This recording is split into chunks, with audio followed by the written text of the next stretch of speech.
Okay, so we are live. We'll just give 2 minutes from now. We can start the Mhm. conversation proper. Okay.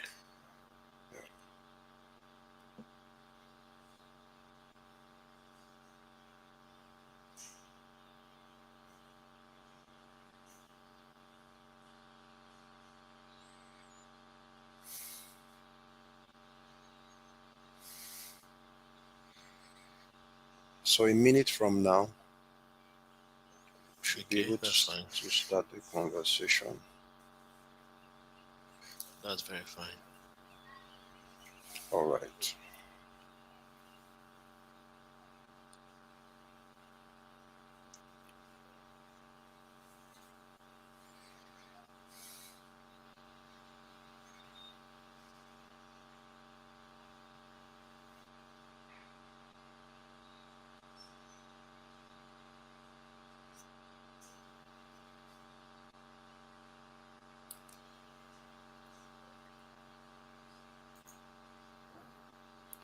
All right. So I think we are.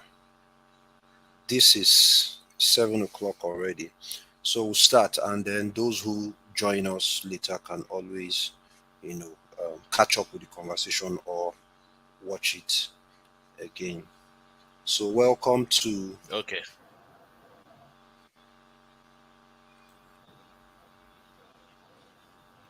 welcome to the Money Culture financial series titled My Journey to Wealth. And on this episode, this should be our fifth episode, we'll be listening and learning from Mr. Kolawole Ladokun. I hope I got the pronunciation of your surname, um, Yes, both Mr. of them were very Kola. correct. Spot on. Okay, great. Yes. Great. Okay, so um, the purpose of this series is basically to share perspectives of people who are on their journey to wealth, but people who we have verified to have the proper understanding of this aspect of finance. But however, of course, due to their own unique backgrounds, in terms of how they grew up, and then the work that they do, my observation over the years is that every individual, irrespective of how well they understand it, has a unique perspective still to this subject. So that is the essence of having these conversations with various people from our community. That's our investment community, which we call the generational wealth lords. All right, not to take so much of our time anymore, um, I'll be introducing Mr. Um, Kolawole Ladokun. In the 1 year plus or thereabout that we have been interacting, I have perceived him to be someone of is an intelligent person that you will find out yourself. Aside the intelligent, it is his unassuming nature and the fact that he's also humble and um, has insight. He has a broad mind also. Let me put it that way. But I'll leave the rest of the introduction to him. Welcome, Kolawole. Thank you very much, Etiosa. Um, Good evening, everyone, and good day to you. Anytime you're watching this. Um, my name is Kolawole Ladokun, and I'm excited. I'm excited to share my journey to wealth. It's the reason I'm excited is that I believe it's something that everybody needs to understand. This aspect of finance is something that has been made obscure to most people. But if the little effort we make this evening can do a little in chipping off some of the challenges people face in understanding um, the the need to think long term in our financial planning, it will have been useful. So I'm excited to share my journey. I'm excited to be here this evening. Good evening once again, it's yourself, and good evening, everyone. All right. Good evening, Kola. Welcome, welcome, and welcome to our guest, Mr. David. I can see that you are really consistent with this series. Welcome, Geraldine. Welcome, and please, if you are here, feel free to say hello using the comment section on YouTube, and also while Mr. Kola will be speaking, or while he's speaking, feel free to ask questions by just typing. I'll take some of those questions and read it out to him. We'll try to keep this under 1 hour 30 minutes. The plan is to make it 1 hour. So welcome everyone. So let's get to it. So I'll be asking you the very first question, which is basically to introduce yourself. I know you've done that briefly, but basically give us an idea of what you do, you know, and of course your name, and just a basic background, something short. Then we can proceed from, so that people get to know who they are Mhm. listening to. Okay. Thank you very much, Etiosa. My name is Kolawole Ladokun. I am a project services engineer or project controls engineer. My work, I primarily help organizations deliver their projects on time, and without an outrageous increase in budget. So my job is primarily to track the progress on projects and ensure that those projects are not slipping away from your initial plan, while still maintaining the right quality and everybody is still safe after doing the project. Most of the time, I serve in the oil and gas sector. So I started I started in the manufacturing space, even though I'd interned with Schlumberger in Port Harcourt in 2007. And then upon graduation, worked for a while, started with PZ Cousins in Lagos, then moved to Oando Gas and Power, where I spent the better part of a decade. Um, First starting with operations. Operations are people who run the last mile, who are the ones who run the assets to make sure that your company makes money. Then I did that for about 2.5 years. Then moved into what is my present role as a project controls engineer. However, it's a very specialist area where many people don't hear about until they get into the oil and gas sector. What people hear about is project management, and it's important that we understand project management, because you need a specific set of skills to deliver a project. To have the right mindset to say, how does this project fit into the organization, and then how do we ensure that we provide enough time and enough resources, and the right when you say resources, you mean people, you mean machinery, you mean enabling environment, you also mean material to deliver the project.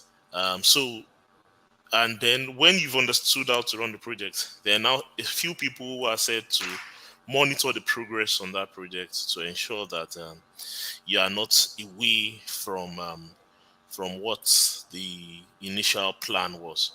It's one thing to say I want to do this project and deliver it within 2 years. It's another thing to get it done. So my job primarily is to help to make sure that even as people are working hard, they do not forget what the initial promise was.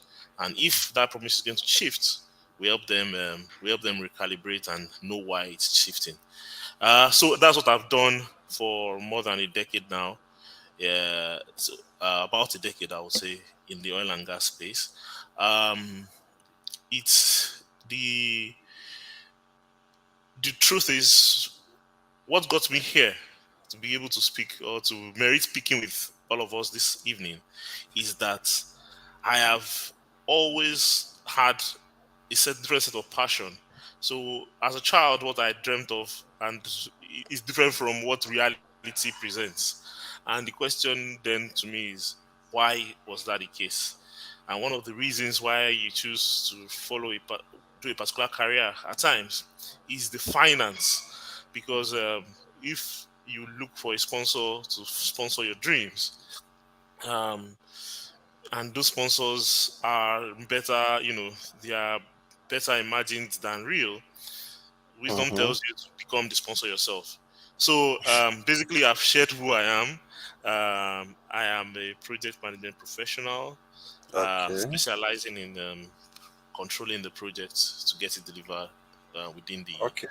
framework of the project. That's Mm. great. That's great. So you already answered two questions, because my follow-up question to that was, I was going to ask you why you are doing what you are doing today, but I think that you have sort of, also giving us an I don't think insight I've into the answered it in why. detail. I've not given Okay, the the why. So we like to, now we know what you do, but I think why. it's more important to know why you are Why? in this specific space right now. What brought you here? For me, whenever I Mm, tell people how I landed here, just like what you mm, mentioned mm. last, in Yes. answering the last question, it was, I thought I was going to work in the oil industry. I studied geology, thinking that was where I would end up. But seeing the financial situation in my family, in my own case, it was that my father was very rich and ended up broke. So in my quest to find out why people like my dad, not just him, a lot of people like him, made money and ended up broke, I ended up becoming the founder of a wealth and education and management company. So that's my why. So I would like to also hear why you do what you do, sir. Okay. So let me start from the very Please beginning. try to keep it concise so that we stay Yes. on time. Yes. The major reason why I do what I do today is found at the beginning. I'm very passionate about mathematics. Maths was my first love, and I'm very strong at it. And one of the things I aspired to was that at a point in the future, someone would say, "Oh, this person is an expert at what he does. He's very good at maths. Come and solve this problem for us." And I found out that to become one of the best, you need to be funded. And my family situation meant that my parents were very, very supportive, and they didn't miss a beat in ensuring that I graduated from the university. Upon graduation, it became clear that I had to fund myself. And Mhm.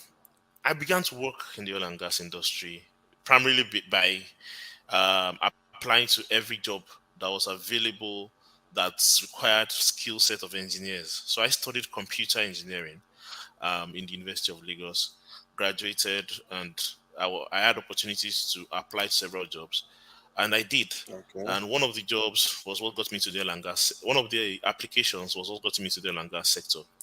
The major drive why I do what I do today is because it's projects are something are things I'm passionate about.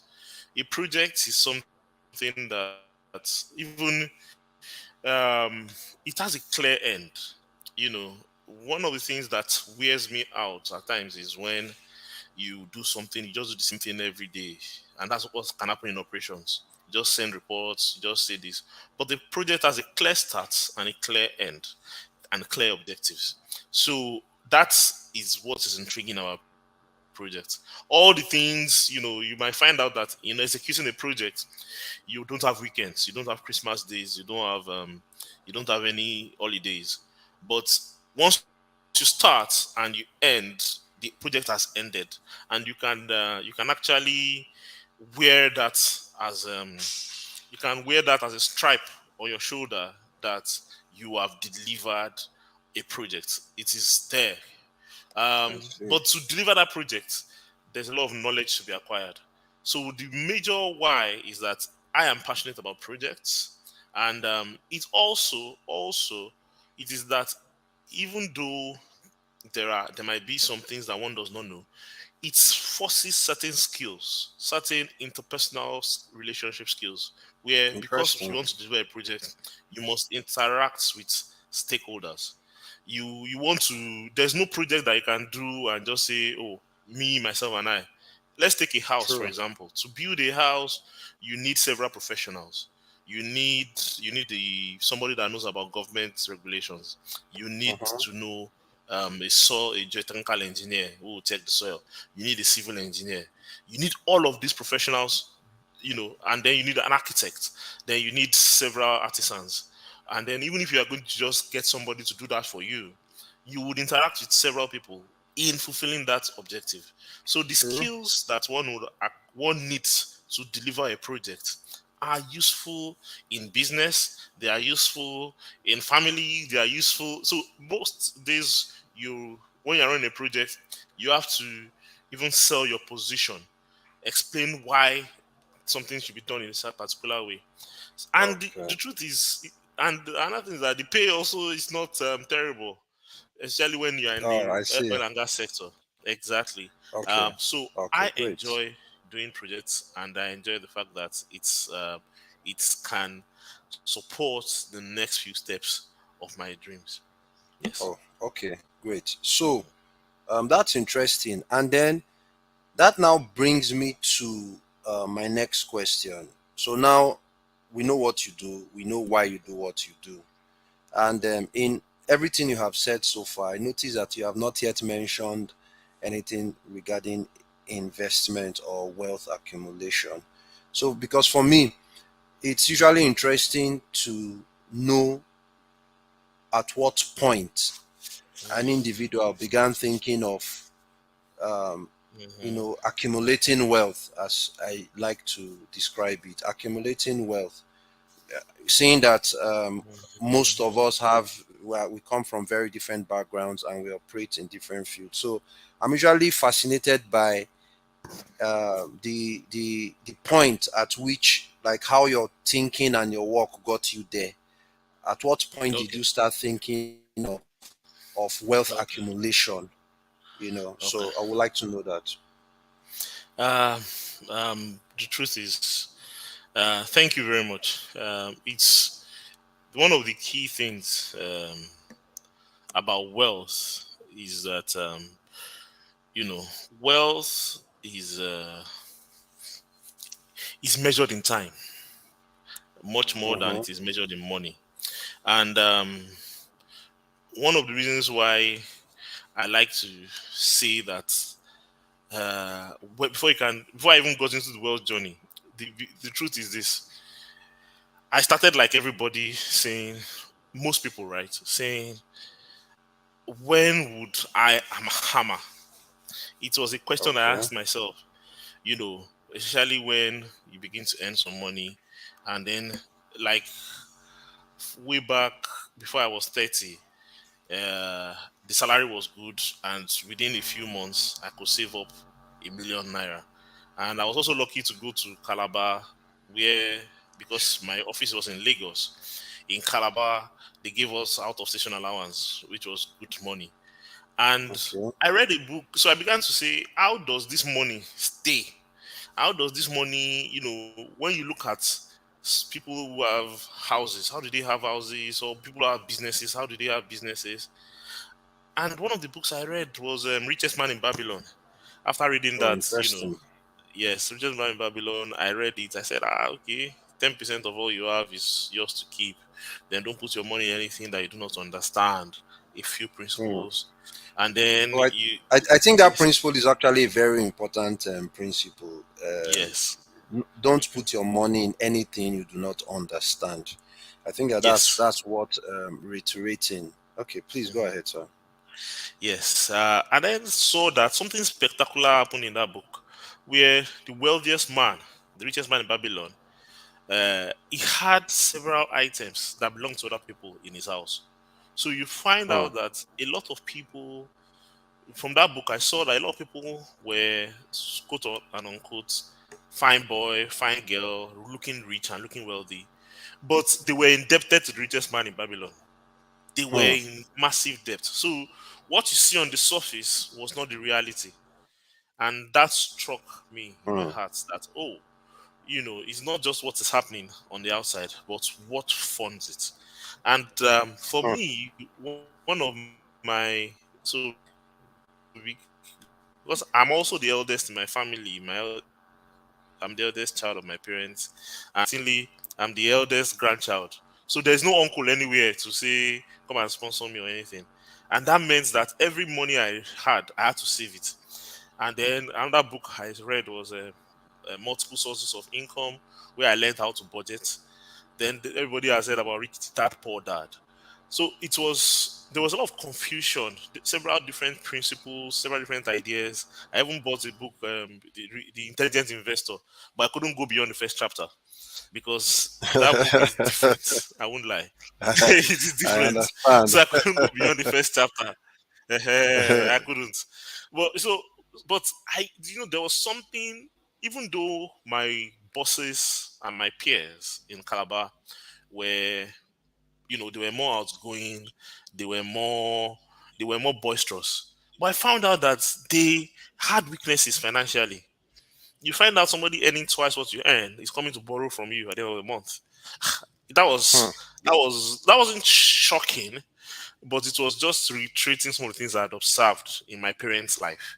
That's what people earn is not necessarily a governor of their decision. Sorry.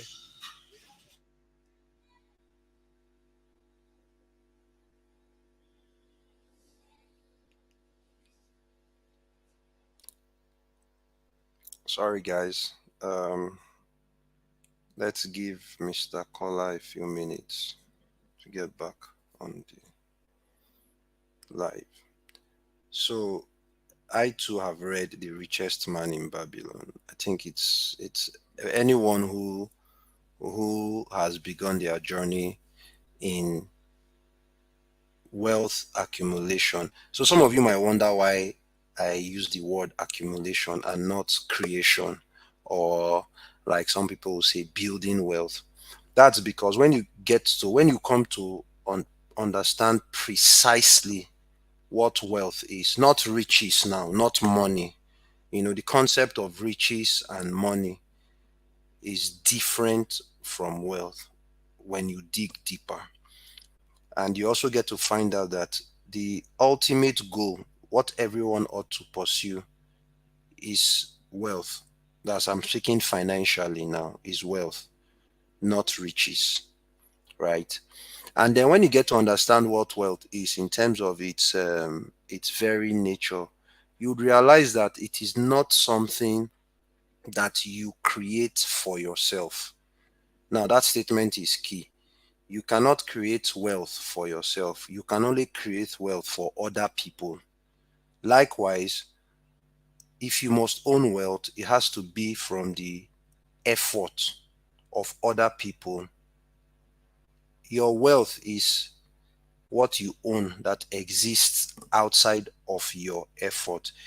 If you are the one making the money, if you are involved in any way, whether mentally and or physically, it's not wealth. It's how you make money. We can call it your business, your profession, your empire, whatever you want to call it. And that has its place in personal finance. However, the moment you want to start thinking of lasting wealth that is also transgenerational, it has to it has to be outside of what you do. And like a friend of mine once, told me, which is something I personally realized that, okay, Mr. Kolawole is back. Um, okay, I think he's not quite ready. So, like a friend of mine mentioned to me, is that what we teach a money culture goes beyond just the concept. It deals with two aspects of human nature. So, Kola, please just give me 1 minute to round this thought up so that you can continue. So it goes beyond um, just the concept. I hit at two aspects of human nature, which is the deceitfulness of riches and the pride of life. So, and those two things are in the Bible. It is because of the pride of life that people don't want to think that what makes them wealthy exists outside of their effort. Everybody wants to tell the story how they made billions or made millions. It doesn't have to be so. Then, when you have a lot of money, you know, it also reinforces that first thing I just described. So once you start thinking of wealth, think of something that operates and exists outside of your effort. And then the purpose of wealth is not money, it is time, freedom.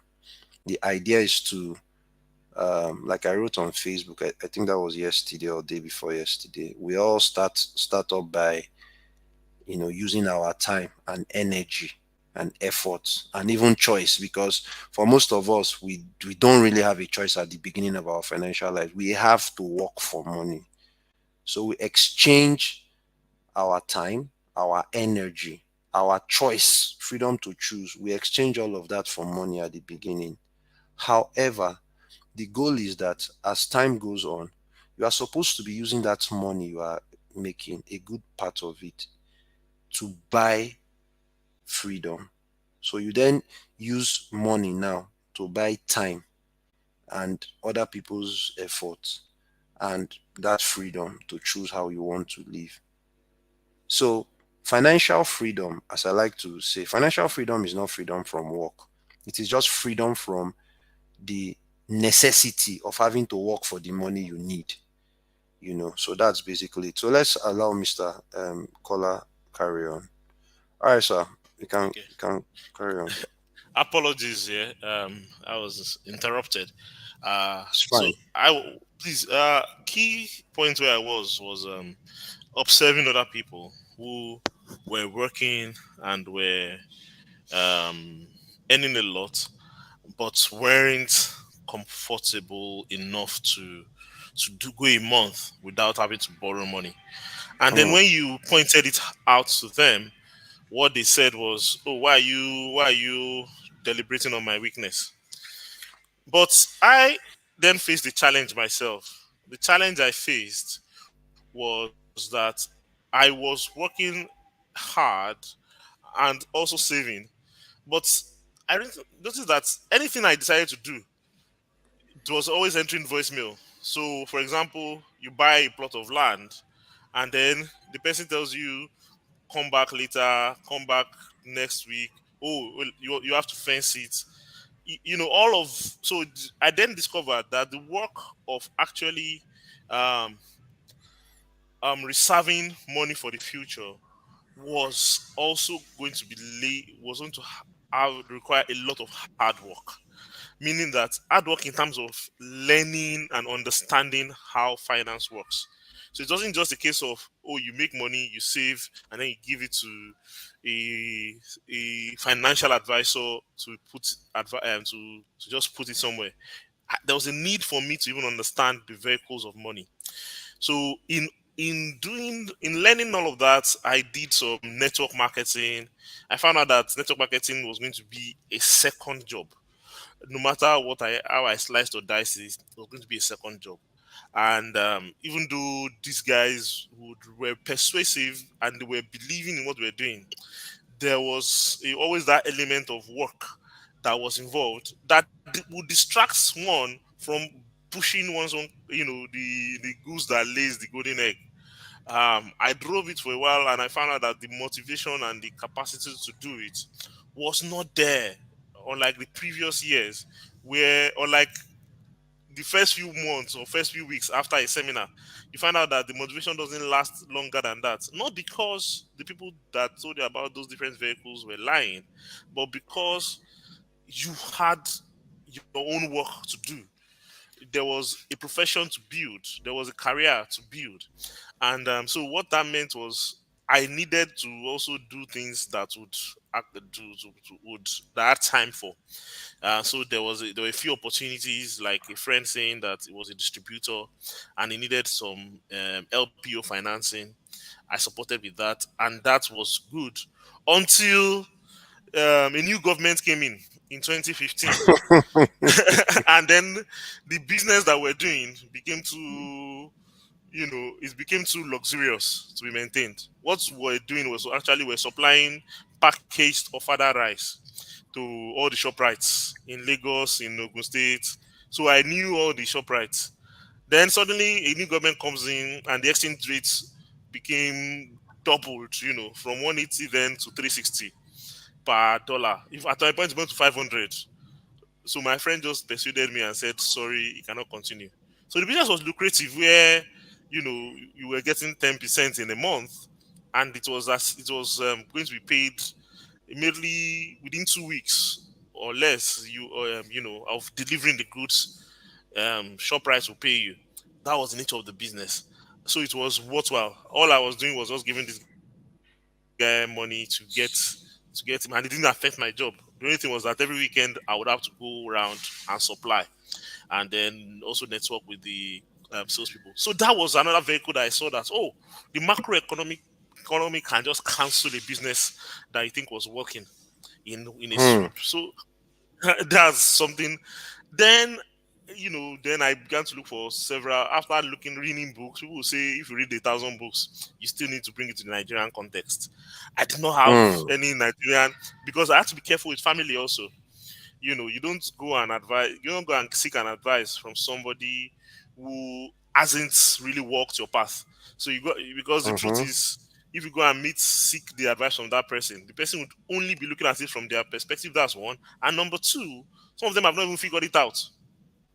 True. They've just been doing trial and error for 40 years of Hmm. their careers, and they do trial and error, and then they just pray it off. Africa, we pray a lot of things away instead of thinking and working. And then and quite, not to not to say anything against these people, but they have been disappointed. So instead of them seeking more knowledge, what they've done is that they shrank. They just said Hmm. any investment in Nigeria is zero. Everybody in Nigeria is going to scam you. And so I've actually sought a lot of guidance, a lot of mentorship, and I found at times some of the mentorship sounds theoretical. They'll just tell you, Hmm. you have to apply yourself, you have to learn how to persuade people, you have to learn this. And then one key discovery was that everybody I spoke with had an agenda. Every so if you are talking to a real estate expert, the real estate expert was going to be teaching you real estate instead of teaching you finance. If you're talking Hmm. to a network marketing expert, he'll tell you about network marketing.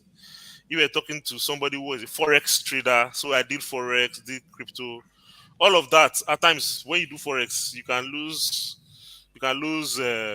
more than a million naira in a few hours. You're looking at the portal closing. You'll be looking at it.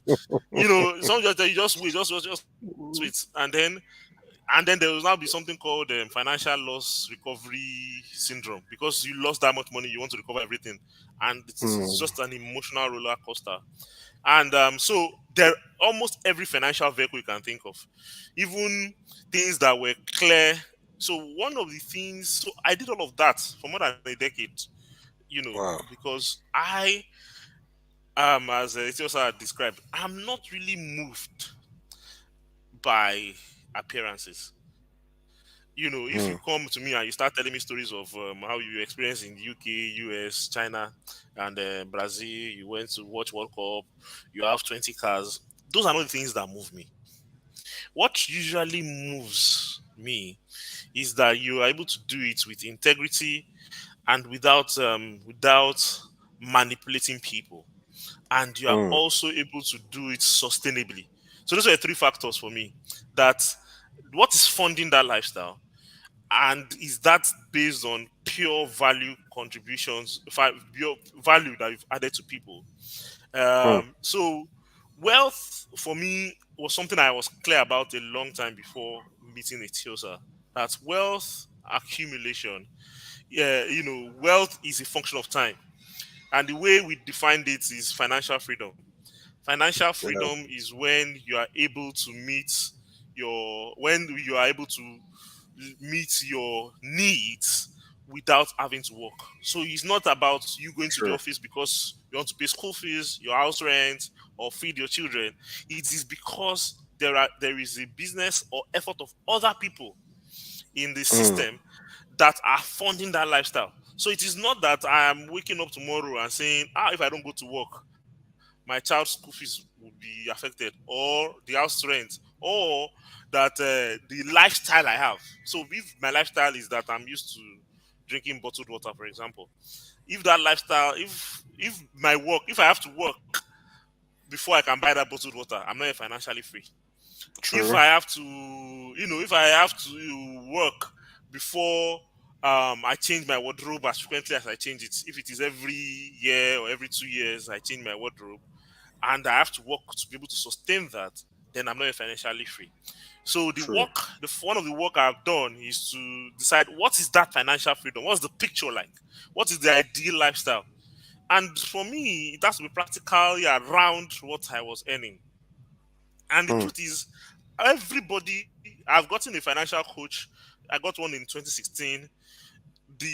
So what usually happens is that they just give you an introduction, and then there's now a segue into their business after some time, or they say, okay, work hard.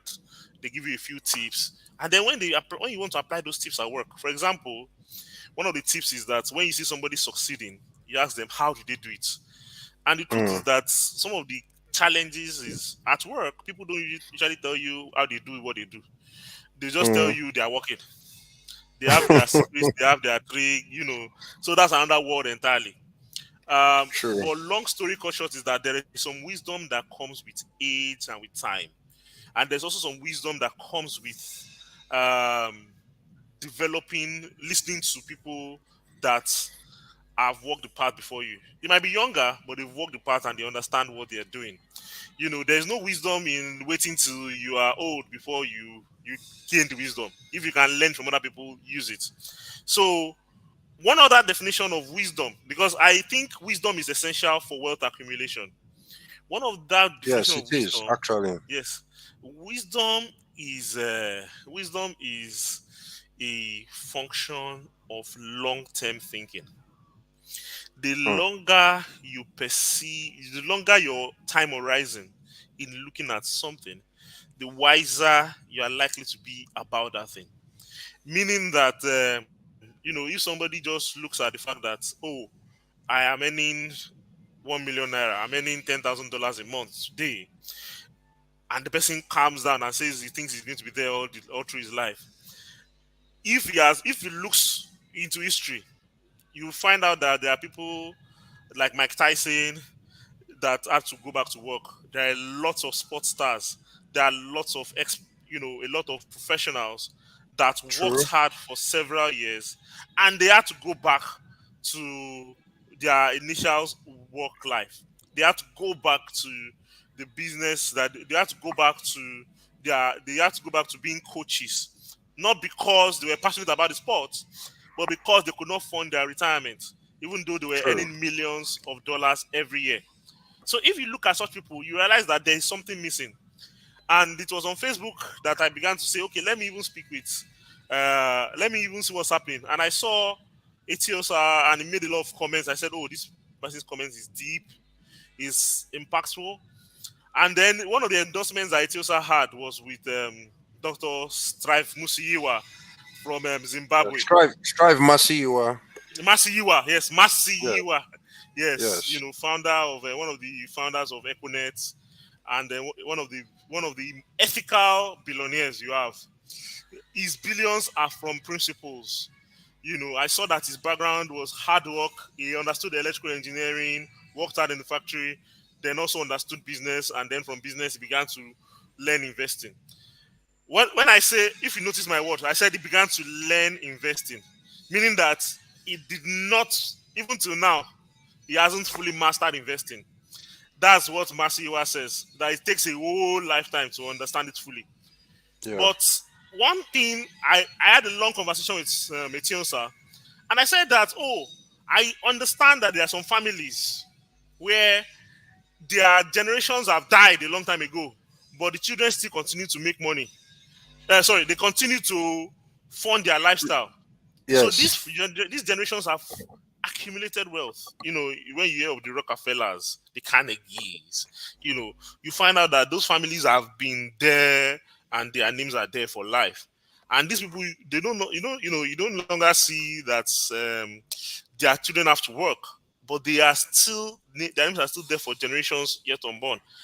And he said that, oh, he knows those families, but you and I can achieve it even though we are not earning at that level, even though we might not have all the connection to the government and not have all the contracts and all the experience and all the courage to build businesses that will be doing billions of dollars.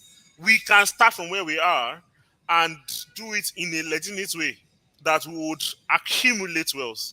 When we say we are accumulating wealth, it means that we are storing some capital for our benefits. So the process of wealth accumulation, if you want to use technical terms, is that you are storing capital to replace your labor. There are two ways to fund your Mm. dreams. It's either you use your own energy or you use other people's energy. Mm-hmm. What many businesses do is that they use the effort of a billion people or 100,000 people. Just imagine you are a businessman. I'm sure all of us have dreamt of it before, where everybody in Nigeria gives you 100 naira every day. So that's Mm-hmm. 100 naira times 200 million people. That is 20 billion naira. That is your revenue. So if the cost to do that is maybe three quarters of it, so you are saving 5 billion naira every day from the efforts of other people. So that's a dream. Mm-hmm. But what it also helped me realize is that there are practical ways you can do that at a micro level. So there are some things you can do. Oh, whatever you are earning, give 15% of it. You earn say 500,000 naira. If you put 15% of 500,000 naira, that's 75,000 every month for the rest of your life. Your lifestyle will be replaced within 20 years if you put it True. in the ownership of companies. So the first question you have to ask yourself is that what is my lifestyle? What are my lifestyle costs? So Mm. today I can tell you something. One thing I've discovered is that I regularly do a measurement of my lifestyle cost. So if I don't, so that governs which school my children goes to, because I'm not just looking at the fact that, oh, they increased my salary, or I got a new job and my salary is almost double what it was before. So because of that, I can go to a school where my children earn twice, my children have to pay twice the previous school fees, or I can rent an apartment that is twice as big as the previous apartment in terms of costs. Mm. That is not the case. The case is that what is my lifestyle cost for where I am? Then maybe because now as natural human beings we might be aspirational. You want to do better than you are doing. You don't want it to be like maybe you would have loved to live in some of the beautiful parts of town, or you want to have a large apartment. So you now say, okay, that lifestyle, maybe it is that, okay, I want to, instead of me going on vacation in a comfortable vacation to any part of Nigeria once a year, which is what I can afford now. My ideal is I want to do that twice a year, and this is what it will cost. So there is the lifestyle I'm living now. There's the lifestyle that I say, this is what would tick all the boxes for me, so to say, if I Mm-hmm. get good vacation and all of that. And I add all the numbers up from how much I spend on calls, how much I spend on transport, how much I spend in giving people, how much I spend supporting the work of God. I add all of that up. So that's me anyway. Some people don't have the energy to do all of that, but it's important to know what your Yeah. numbers are. It's important to Yes. know what your True. numbers are, because if you don't know where you're going to, then how would you You, know you if it's cannot getting there? you cannot manage what you have not measured. Exactly. Thank you very Even though much. I like to tell people Mhm, that it mustn't be mhm. as can I use the word explicit as someone like you will do it, as precisely as someone like you will do it, right? It could Yes. be that, but you should have an idea. You can give or take 100,000 or 50,000 naira. Okay, depending on the amount. So say give or take 20-30% plus or minus. You should have an Yes. idea of what your lifestyle cost. If not, you Mhm, just keep drifting, because for someone like me who has been in this profession mhm. for about 15 years, I have met Yes. all kinds of people, from the super rich to the not so rich to the struggling. And I'll Mhm, tell you that what is common amongst everybody is the struggle of controlling costs. And the interesting thing is that I have met people as at 8, 9 years ago who were not mhm. doing so well, who were still on their way up financially. And then over Yes. the years, they started making like 20 times the amount of money, some 30, 100 times. Now I'm just thinking of people now off of my head, what they were making Mhm, in those years. Up until now, mhm, they still find it very difficult to take money out to invest. So when they didn't have money, they will tell me that, oh, once I start, I'm able to make X amount a month. I should be able to invest amount. And after all, see, I'm surviving at this level. And here we are, 8 years later, 9 years later, they are still struggling because they are not measuring, and then they are not able to even control their expense. So as they move exactly. from Mhm, 100,000 a month to 1 million a month, when you ask them, you hear things like, "Oh, I'm doing a project," and they agree with me that this is something they ought to be doing, that's mhm. investing, but they are still not Yes. doing it. So your Mhm, point is very valid and very necessary, that people understand, people are able to measure mhm, their lifestyle so that they can control at what rate they are mhm. increasing, the expense for that lifestyle. Okay. So Thank you that is very that. much. It's good that you grounded that Yes, point. Really. yes, yes. There are so many things that we learn as we grow older. One of the things True. that getting clarity about the number does is that it reduces. It doesn't eliminate your chances of being manipulated, because Hmm. people would come with to you with their own emergencies. And one thing you must realize is that their emergency is not your own emergency. So because you are True. earning more, somebody will say, "Oh, he's doing a wedding." It's not your business really. If you have an allocation to giving, give. And then if you know that, oh, it make you socially awkward if you don't appear and all of that, you can make it up to the person and just appear, give a little. You can give. So there's some close friends that you give a lot to, but you still measure it. And then no matter how close people are to you, they know how to make themselves comfortable. One of the things I'm still forcing myself to learn is to make people realize and myself realize that other people's emergency is not my emergency. Hmm. I budget for my own emergency. They should budget for theirs. Yeah. That's so learning to say no is something that we would all learn, and it's very vital. And it's This is a usually very important point too. I yes. hope you guys are listening. It's not even a joke. I heard this man, Hmm. what's his name? This Hmm. Yoruba guy also. I saw his interview where he said that Olumide there are two Emmanuel. people. Yes, Olumide Olumide Emmanuel. He's one Emmanuel. of my Where you mentors. saw He's that one of my interview. He yes. said it, that Hmm. if you come and tell him that your wife has put to bed and you need money for us, is that he doesn't give money to and for house rent, because for Hmm. this set of people, they knew nine Hmm. months and 12 months respectively beforehand Exactly. that expense will come.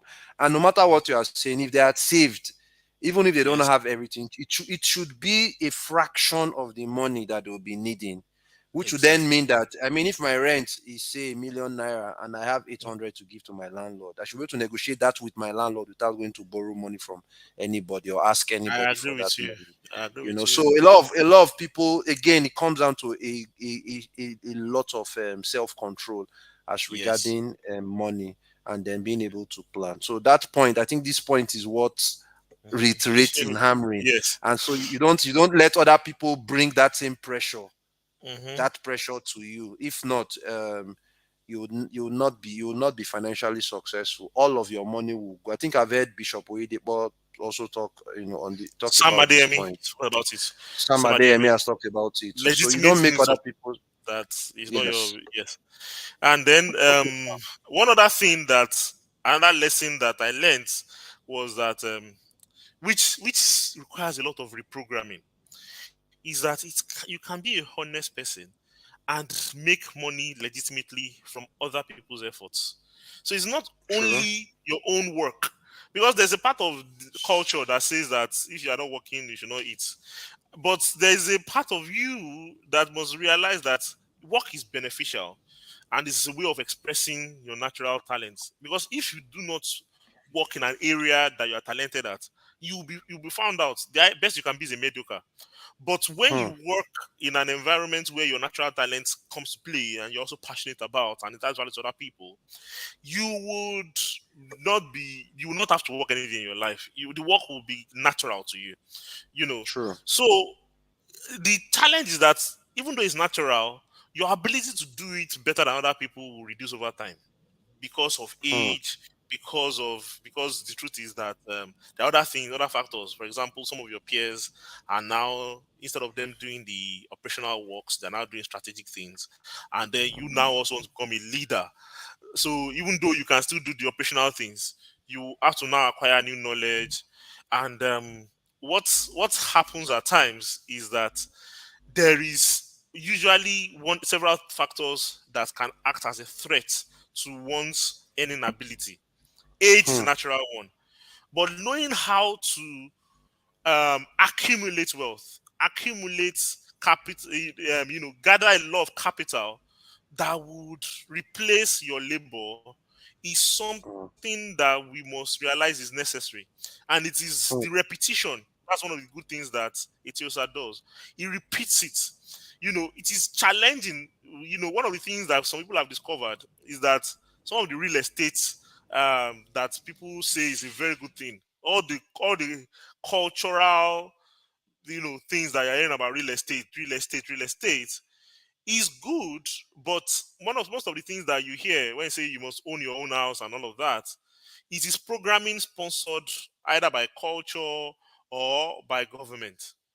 You can own other people's businesses, and the businesses that are being run, if they are on good land, you are also a part owner of the real estate that those businesses are being built on. How do I mean? Somebody says, "Oh, I want to buy two or three houses. I'll live in one, four will be for rent." As we must have learned several times, the people that really make money from real estate are those that can set up a facility management system or get the benefits of real estate. Is those that can set up a facility management system. So that's what I've noticed anyway. And then a lot of people who can sell and continue to sell. My point is, every vehicle that you have, you must ask yourself, what happens to me if the person running this that's inviting me to this business is no longer there? That's one of the things I ask myself. That's how you know you are safe. If today, if today there are some principles in the business, for example, Etiosa decides that, oh, he wants to build another business. Have I grown enough to be able to run a business myself, or to have I grown enough to be able to continue to accumulate wealth? You understand? Is it something, because the growth that one has is what is the real wealth, and then the growth must always be reinvested into the market, reapplied, included in any business, any business that one is owning, so that if it's diversified properly, one can own, be a part owner of the economy. My point today is this: wealth can be accumulated. How you accumulate it is by deciding that a percentage of your income needs to go to your future. But if you do that without a strong why might be that I don't want to ever be bothered about the school fees of my children. I don't want a situation whereby my accommodation, my feeding, my clothing would ever be impacted by all of these issues that one might be seeing. The focus for me is that at any point in time, either I work the regular 9 to 5 or I have a business, my income is assured, my lifestyle is assured. There is no negative impact on that lifestyle. That is what is important to me. And I think that's what should be important to anybody. And money culture has helped in crafting that solution where all they are agents in helping me accumulate my wealth. So what I have to do is to say, oh, when I earn money, a percentage of that money goes to buy another day that I don't have to work. Every time I invest, it is a day I'm buying that I'm not going to have to work. It's a month I'm buying. So, for example, I did my evaluation and I found out that the amount of money I need is a certain amount. So what that means is that what that told me is that because of the gaps in my previous years, I must put in more than 15%. Even 15% is the regular because I want to accelerate my growth and I want to achieve financial freedom in another 15 years at most. I need to do more than 15%. That's what I tell myself. But I discovered that by knowing my financial freedom number. My financial freedom number then governs how I manage my outflow. And then because I want to fund certain things without having to without a recourse to other people, I decide that, oh, I'm going to put my money here. I'm going to put my money in the ownership of other businesses. I'm going to put my money in helping other people, helping other companies, established companies in the Nigerian market grow. The truth is this: there are some businesses that if they fail, if you have about 4 5 of them fail together, it's more or less that the whole Nigeria has failed. So when you diversify your money across those, you are accumulating capital. There is nobody that does not eat. There is nobody that is actually working that does not wear clothes. There's nobody that doesn't think about shelter. And or if there are businesses that are leading in the country that are in the sectors of feeding, in sectors of communications, shelter, in the sectors of even textiles, that is being properly run, it does have viable business that you can participate in. And the beauty of the market, when you talk about the market, I'm talking about the Nigerian Stock Exchange. If, the beauty of the market is that it is regulated, meaning that the people that are running the businesses must report to a structure that checks them. There are checks and balances. Somebody cannot make 1 million naira as a profit after tax in a year and says that, oh, he has only made 500,000. The regulators will check him. Somebody cannot make 50 million and says he has only made 5 million. Or he says that he cannot play games with your money because they have to be properly run. So it is such properly run businesses that gives me peace. So one of the goals of my journey as I'm accumulating wealth is peace. You don't want to say you've accumulated wealth, so you are resting. Maybe because you have retired early in your 40s, and because one is retired that early, you are now you are looking over your shoulder every day because you've either manipulated people into doing businesses that they shouldn't get involved in. You or you know in your heart of hearts that you've not added value to accumulate that much wealth. So because I want peace, I am willing to uh, invest by diversifying my money across top businesses in the right sectors of the economy, the sectors of the economy that people must participate in. Most Mm. people, for ease of funds, they have bank accounts, and some banks have excellent operations. Excellence True. meaning that they return a lot of value to their shareholders. So that's someone that can do business that's a business that I can own. Some businesses provide shelter. Almost every day, you find out there's some construction going on in different parts of of Nigeria and everywhere in the world. So somebody supports that. There's an industry that supports all of the construction work. That's so there. True. So owning a leading business in that industry is vital. Everybody eats, so owning a leading business in an industry that's in the feed in the agricultural industry is also a beneficial thing for me. So those few things are what governs what I do. Everybody communicates, right? We say, oh, I want to, how do I say it? I want to, sorry, for example, I want to eat. You are communicating. Oh, you want to direct people wherever they are. You are communicating. So a business that is leading in the telecommunication sector is worthy of being owned. And how do you own it in a way that is sustainable? The Nigerian exchange provides a viable market. And one of the safety you have when you invest in a large space like the Nigerian market, the Nigerian exchange, is that you are not the only person that is there. There are seasoned investors that are also there. So some of them might want to have controlling shares because either they have knowledge or they have understanding or and the what we have learned as comparative advantage. Comparative Yeah. advantage is one probably one of the biggest blows to our ego. Yes, a lot of It people is one don't of the like to think big that somebody somebody else else is does better than them. something better than them.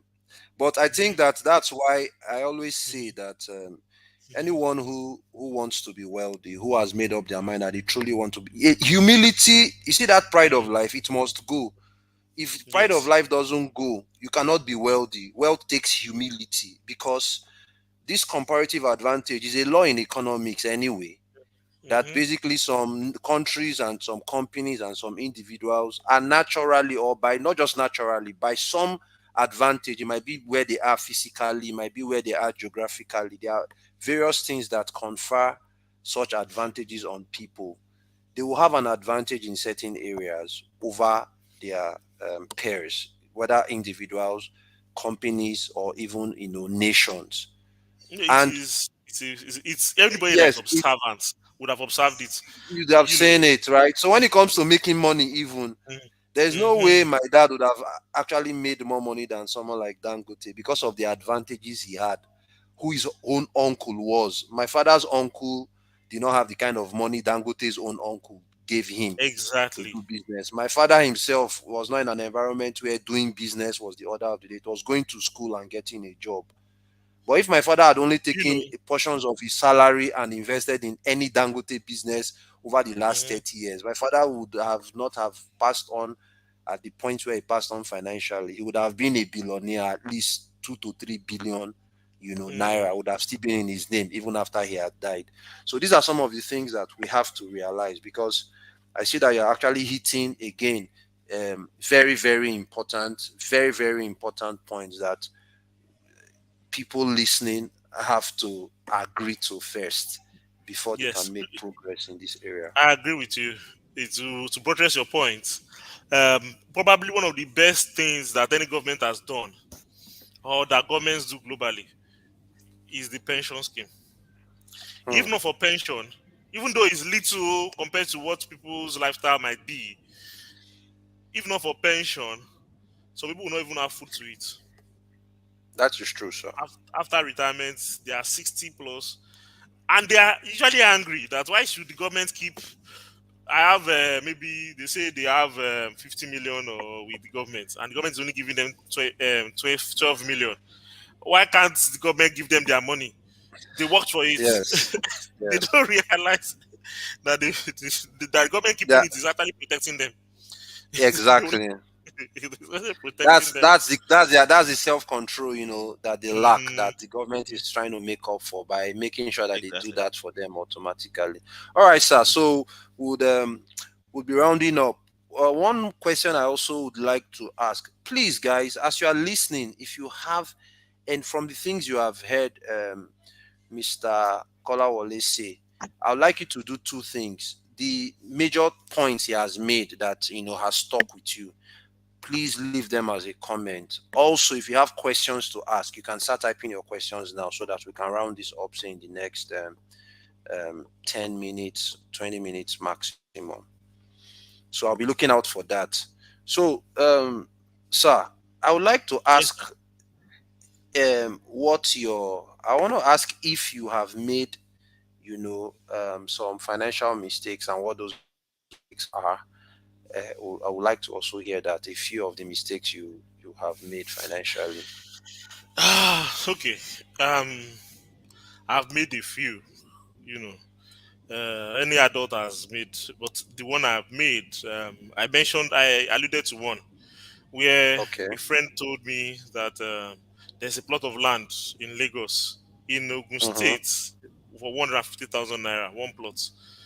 And Okay. this is a secondary school colleague who is now a lawyer. So I paid.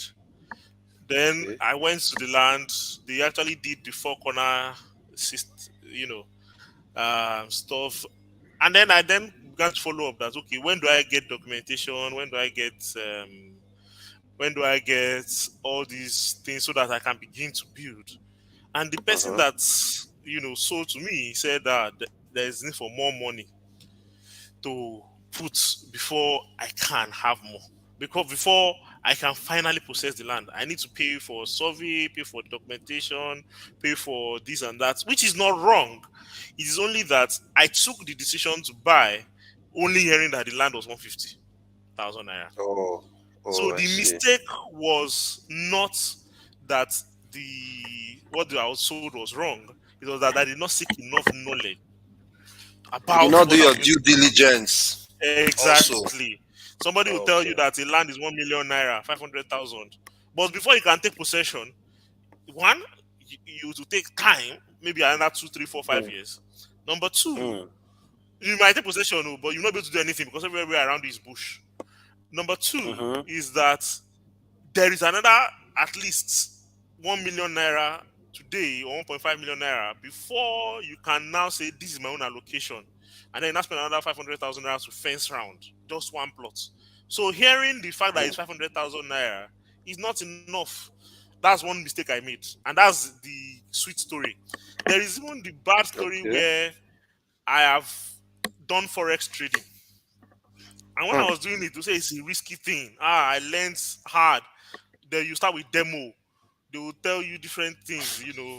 There is I've decided to forget it, but I remember now. There is technical this thing, technical analysis. There's fundamental analysis. There's sentiment analysis.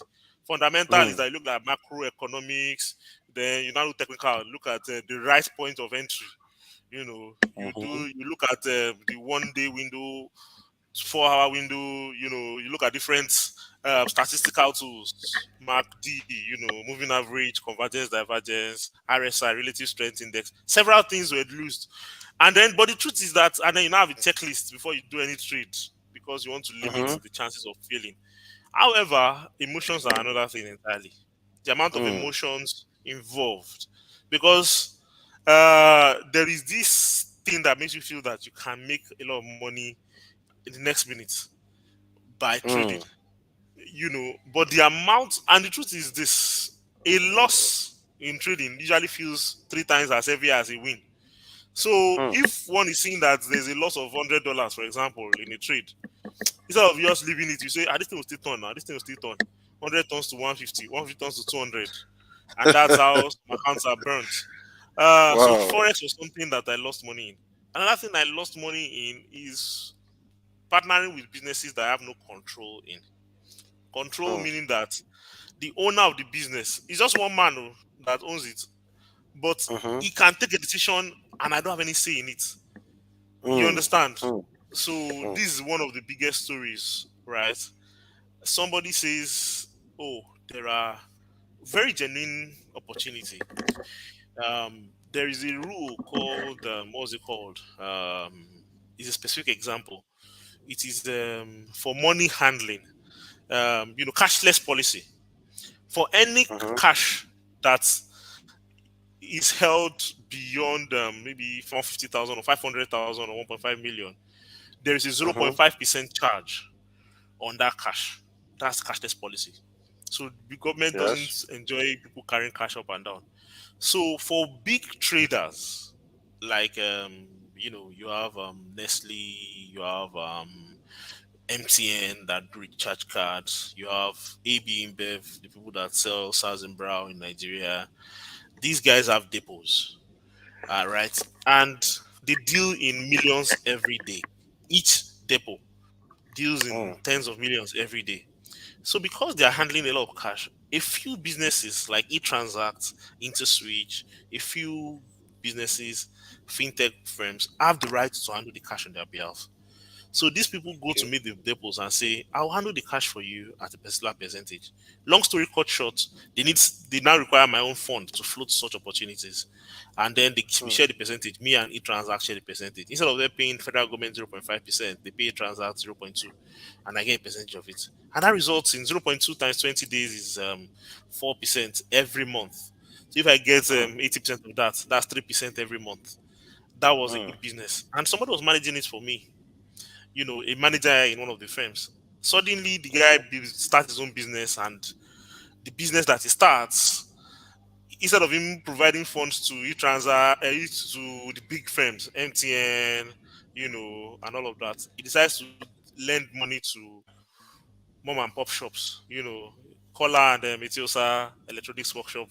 He lends money to he lends money at to at a higher rate, I guess. exactly for his own Uh, benefit without informing me.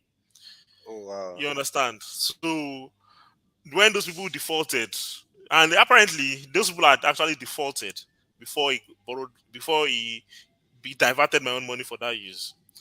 Long Oh story wow. cut short, a lot of those businesses, if the documentation is not right, going into them was something I did, and that was a major mistake I made. After some time, he couldn't. The whole business crashed. People were owing him, and he couldn't chase up to 100 people or 200 people that were owing him.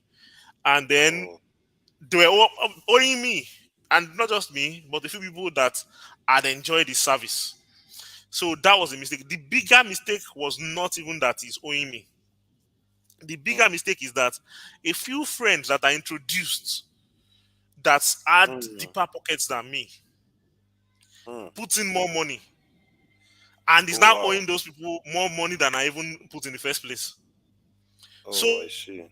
the loss is not the loss of cash, is the loss of trust. You understand what I'm saying? The Yes. fact that the people that I can, when there's now a genuine opportunity. So, for example, this guy had been honest for like 4 5 years based on the strength of the company he was working for. But when he began to Mm. run his own business, he did not have the checks and balances and he began to fail.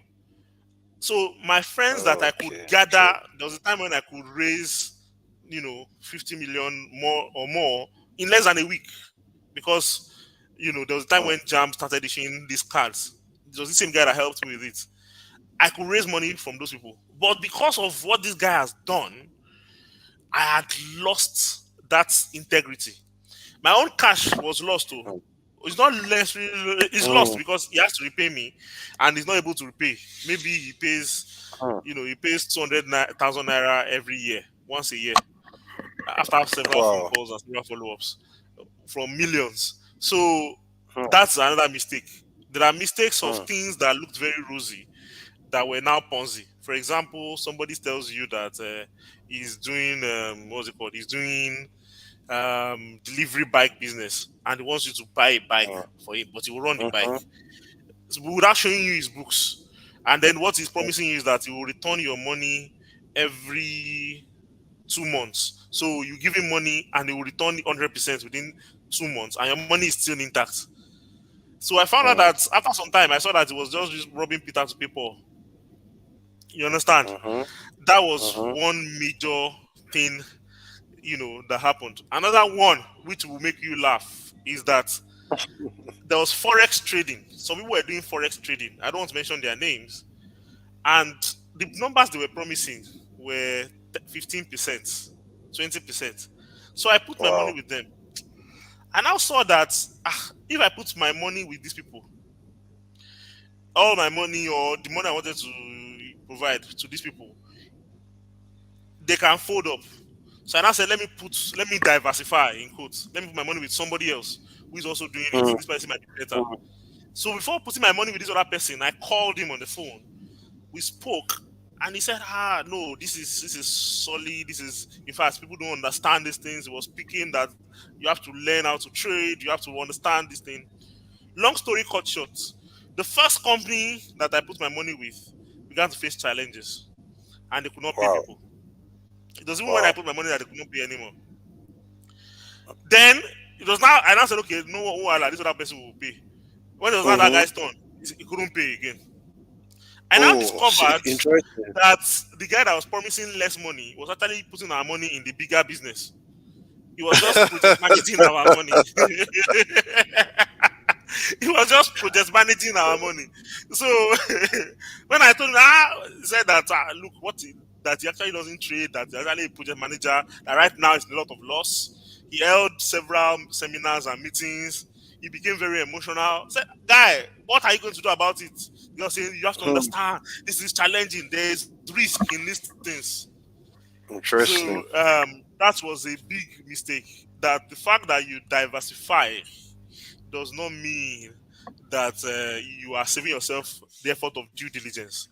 Due Exactly. diligence is very important. Enhanced due diligence is very, in fact, it is better. One of the things that I learned, when you speak with Etiosa regularly and then you also look at Warren Buffett, is that treat your money and the business or investment decisions that come to you like you have a punch card that has just 20 holes. So you're not going to Hmm. make more than 20 investment decisions. Just decide that you're going to make more Hmm. than 20 investment decisions in your life. Hmm. Hmm. That in itself is a simple way. Don't treat it like a job, for example. It's just like, so what I mean is that you can have 20 jobs over your career. You can move from one company Yeah. to the next if it pays better. Yeah. If you believe that you'll be evaluated better, you have a skill that you can give. You can have 1,000 customers. But when it comes to investing, treat Mm-hmm. it like your no, the default answer should be no. And even before you say yes, you know that you're not going to say more than 20 yeses in your lifetime. You know, Yes. Yes. so Yes. that's where you provide when I say this money, that 15% that is like the money for your investing. So there might be some other money that you want to say, okay, when I want to buy a house or other things, because I will not lie, and this is something I understand with many people. There is a huge programming that we have all been programmed to buy houses, to try Mm-hmm. to travel abroad. When you tell people that Mm-hmm. I'm not really keen on relocating, they say, are you not feeling this country? So those pressures are there and they are valid. But what I want to persuade people to do is that please, the 15% that you are providing for investing, treat Mm. it with that much the word is treat it with that much care that the decision on the number of things you put it in should be a decision you are taking very seriously, because True. you are not taking too many of that decision, True. such decisions in your life. The more the choices you make, the greater chance of error. So just fix that there are very few things I'm going to put my money in, and you'll be safe. So that's really it. I've Okay. made so I've told you about land that I bought that did not. So I've told you many of the Yes. stories So that do not you've have you've like. been giving up. So that's good because it's Mhm, important that mhm, listeners understand that these talks we give, that we ourselves do not have a perfect background. And that's mhm, what I see with a lot of I myself. I have made these mistakes. mhm, The thing about me is that I hardly make mistakes twice. So I have a mhm, thing, and I think that is a gift. I have a thing for accuracy. I have a mhm, thing for accuracy. Like this story you told of someone you knew who was running a business, and then you told others, to come put money in it, and then he mismanaged. For me, it was the other way around. Someone that even traveled with me in my mhm, travel group. He had a business too where he was also raising money for expansion. I was the only one mhm, that did not put money in his business in that travel group. And if I remember them saying that I was too rigid with money in one of those our mhm, trips, I was like, no, that's not the mhm, point. I invest now every other month, and I also help people invest. I could easily call a few people and they will put a lot of money in his. But he's an accountant. That the percentages he was promising were too much, even though he had a reason for doing those I told him it was that he's not looking at unforeseen circumstances. But to cut the long story short, I'm the only one in that group currently that still, has a good relationship with him because I did not Mm, put money. So when the business failed, he's owing tens of millions currently. Every other person, he has a very poor relationship with them, you mhm. know. So Correct. while I was saying no to him, it looked like I was Mm, the bad guy. But now mm, I'm the only one he's comfortable dealing with. And in fact, there are still things he does for me, and the opportunities I still bring his way. But opportunities that don't require opportunities I know that he can deliver on. They are not investment opportunities. They are just, oh, somebody needs a particular thing that I know he can help them source, or I know he can help them do. So I mhm. recommend him to do it, and then he gets paid. So although I think that for a lot of us, some of these things that we are saying at this point is far fetched for a lot of us. We'll have to grow into it over the years, or better still, find people or find someone who can help us in that area, so we don't make too many mistakes. So in rounding up, I see we have done 1 hour and 20 minutes. So let's try and round this up. Yes, please. There's a question from Mr. Vitus. Said, good evening, Mhm. sir. Please, what's your advice on buying an insurance package like children's school fees insurance or life insurance and their kind?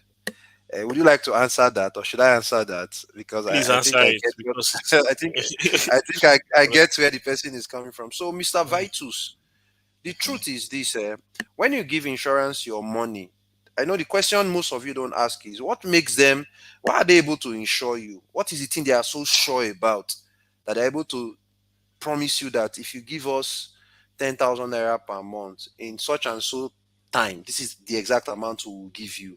Why are they so mhm, sure? Can't something go wrong with that thing that they are putting their confidence in? So the answer to that is that the thing they do with your money is basically what Mr. Kolawole has been talking about. So when you know what insurance, most, not even most, every insurance company has majority of their funds invested in companies via the capital market. So remember, I use that's the true. word via the capital market because you do not invest in the capital market. You invest in companies that are listed in the capital market. So the capital market is, in that sense, just a platform or an avenue to invest in businesses. And the reason for that is simply that the businesses listed in the capital market are Mhm, public, so you can better check their records, they are regulated. So if you were to, like Mr. Kolawole has explained, find a business that is not listed in a capital market, maybe someone, and invest your money, you are just taking a much higher risk because there is no regulation on those kind of businesses. So that's the advantage.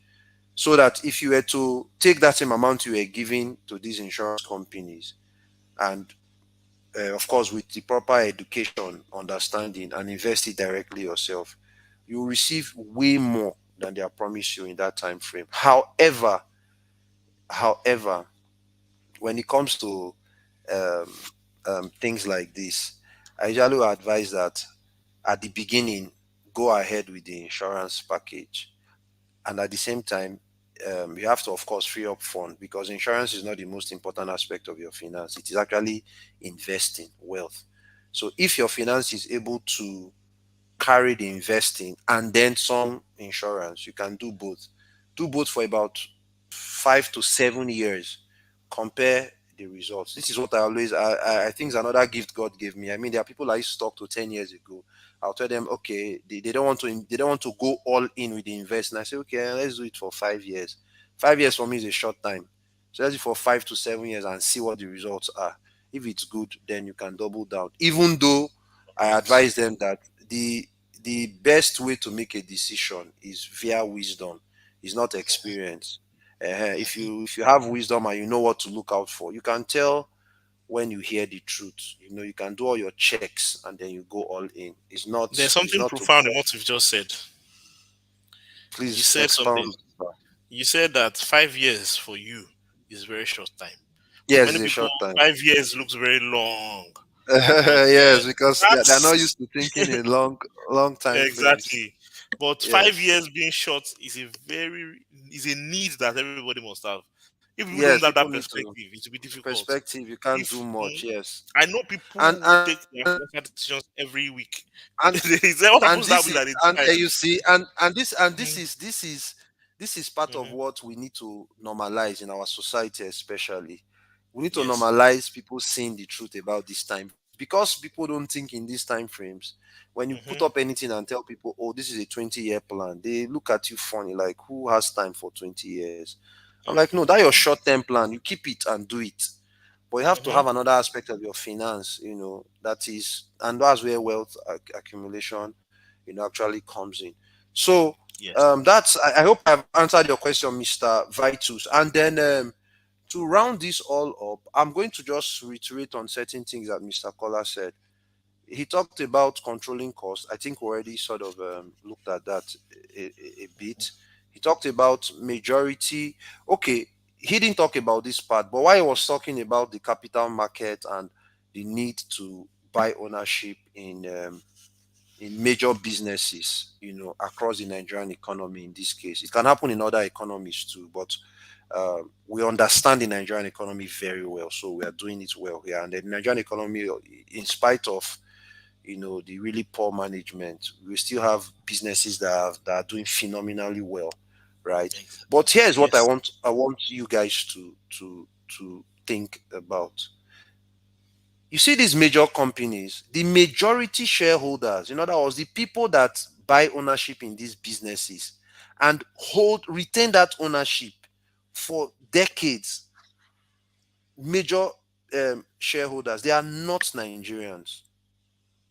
And it's what Nigerians feel. So Nigerians keep telling me about the dollar. I say, okay, you see these companies, there are companies that exist in Hong Kong, the UK, and America. It is these three places, and then a few Dutch companies. These are the major companies that have majority of the shares, except for individuals like Dangote, and then the banks where some of the Mhm, bank founders have majority shares. But the other majority shareholders are not Nigerians.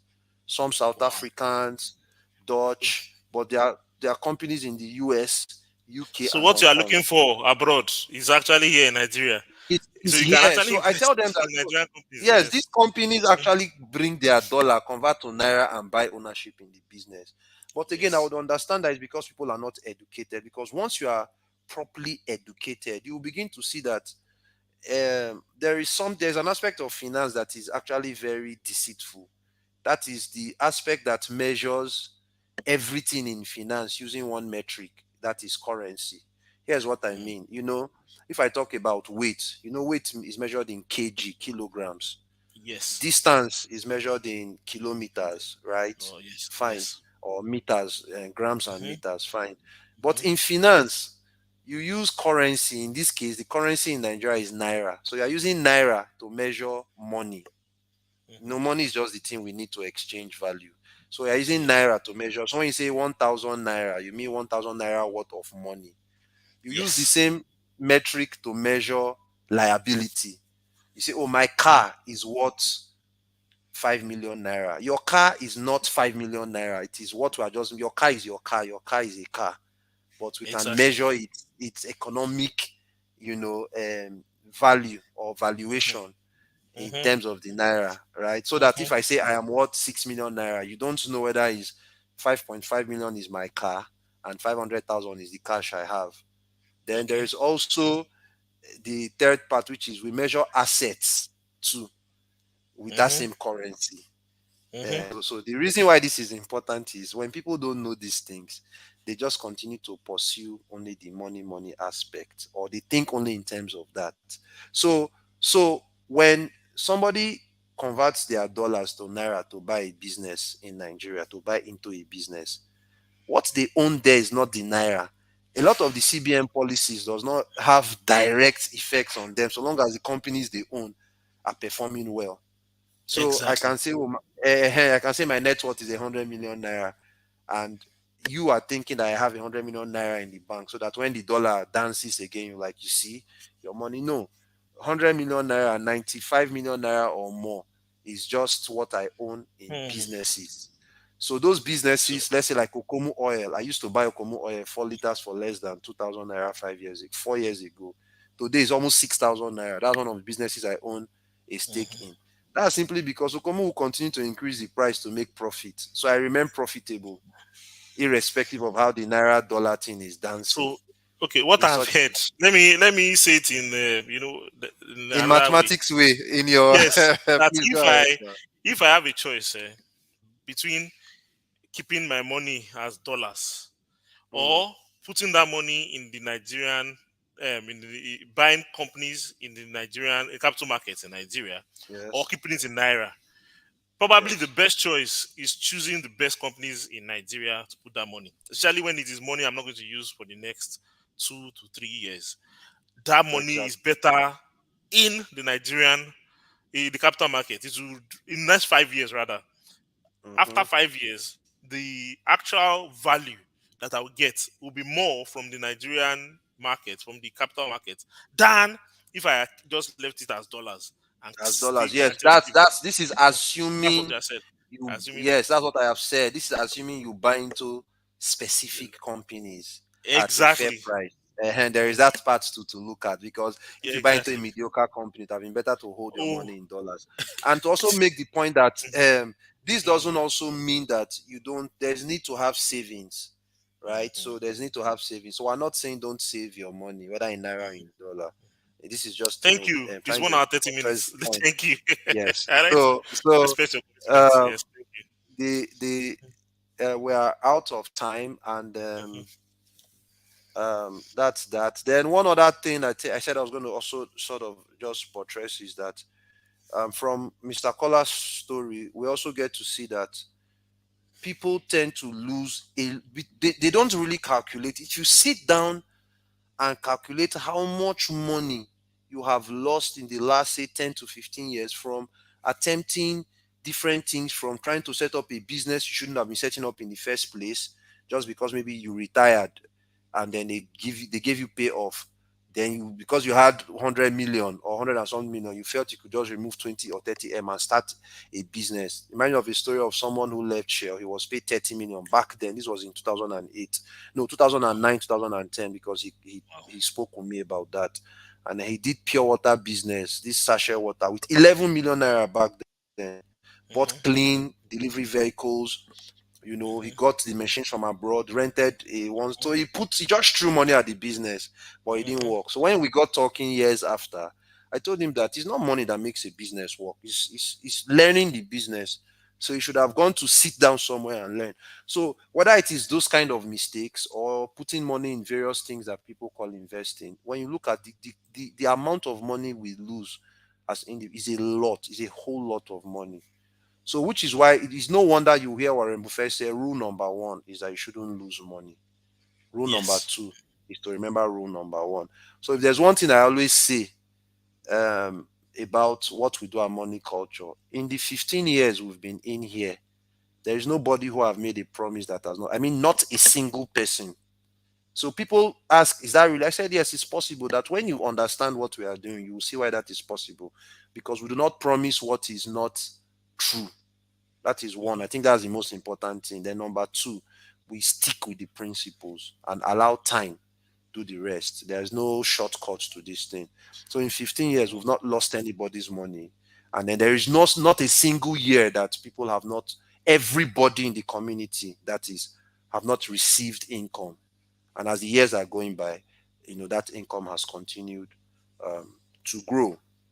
So thank you everyone who was part of this webinar. I actually really enjoyed myself. I like to listen to callers speak. Mr. Odion, Mr. Chris, Akelachi, Esther, Mr. Vitus, Mr. Chika Chinwa.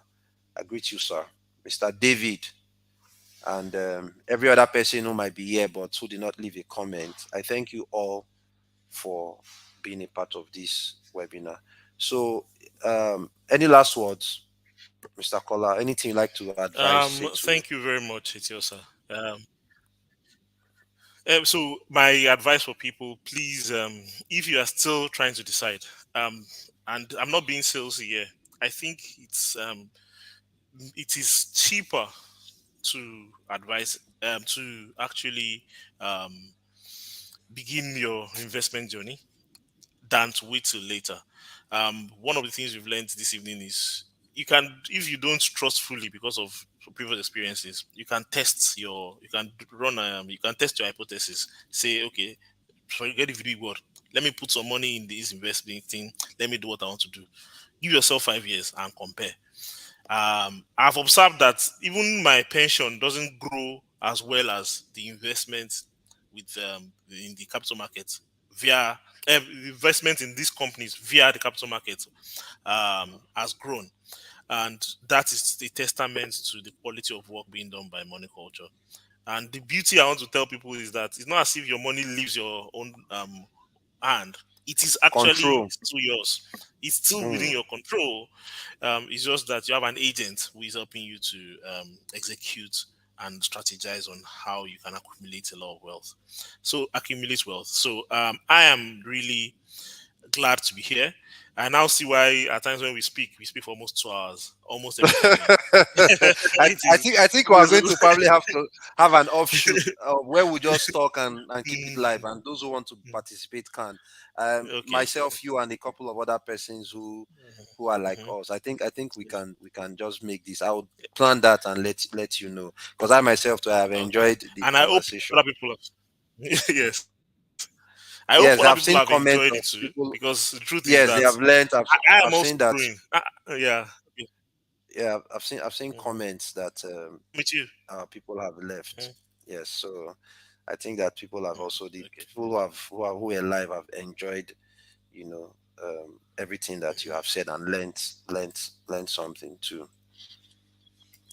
All right, sir. Thank you so much, sir. And for everyone listening, if you are interested in what we do at Money Culture, is that we have a community called Generational Wealth Lords, and as the name of the community suggests, the essence of the community is to help individuals and their families accumulate wealth that they can retire to and easily transfer to the next generation. The keyword is easily transfer to the next generation. And how we do that is via education and wealth management. But it's education based wealth management. The reason I can have this conversation with Mr. Collar this way is because he's educated. He now understands the core principles. He gets a clear picture of what this thing is supposed to be. And like he mentioned, I think that currently I know of only our company that does investment management this way, where we don't have direct access to your funds. We're not interested in that. We just direct where the money goes to, but we don't control it. In other words, we don't have access to it. We only direct where the money goes to, and then manage that on your behalf. That's all that we do. We have a mechanism that makes that actually possible, but it all begins with education. It all begins with education. So you enroll. When you enroll, you get educated. After the education, you can now choose from. We have two levels when it comes to you know the generational wealth lots investment community. For those who can invest a lot of money, we have um, a product for them. For those who may not, who maybe even can invest a lot of money or may not want to be a part of that premium service, we have another product for them. So for those of you who are interested, there are links.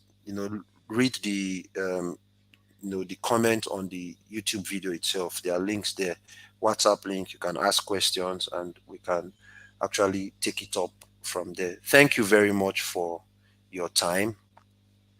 And Mr. Kolawole, thank you once more. I appreciate the time that you have spent sharing Thank with you. us. Thank you. All Thank right. you. Good night, guys. Thank you, everyone. Yeah. Bye bye.